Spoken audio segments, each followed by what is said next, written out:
लक्ष्मण देवरा वाला धड़के लजिया।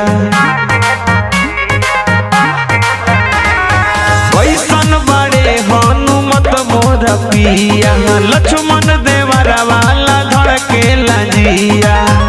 हाली से सुनाव समाचार हो, पूछ तारी सिया बार बार हो। कैसन बाड़े प्रभु जी हमार, पूछ तारी सिया बार बार हो। कैसन बाड़े प्रभु जी हमार।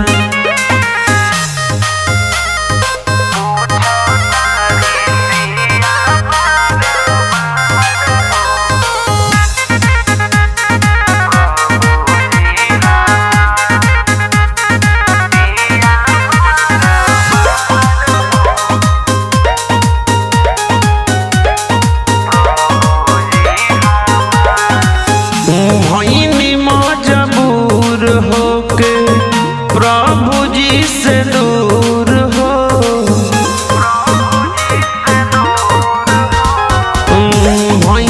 मजबूर होके प्रभु जी से दूर हो। रो तारी बैठी पूका भार हो,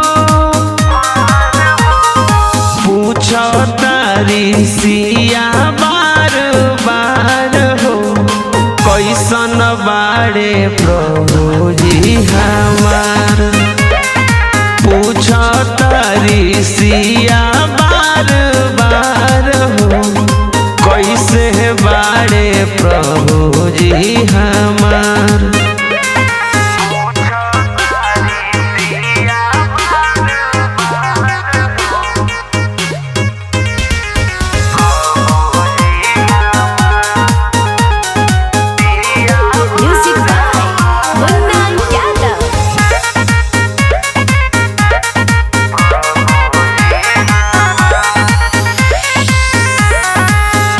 पढ़ के खत हनुमत चिन्ता सतावे,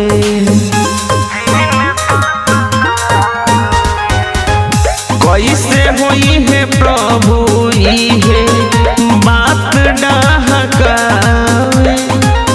चारों ओर लौकता अन्हार हो,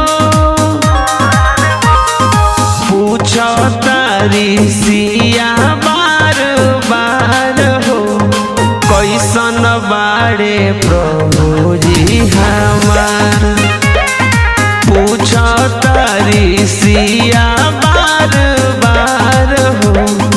कैसे बाड़े प्रभु जी हमार।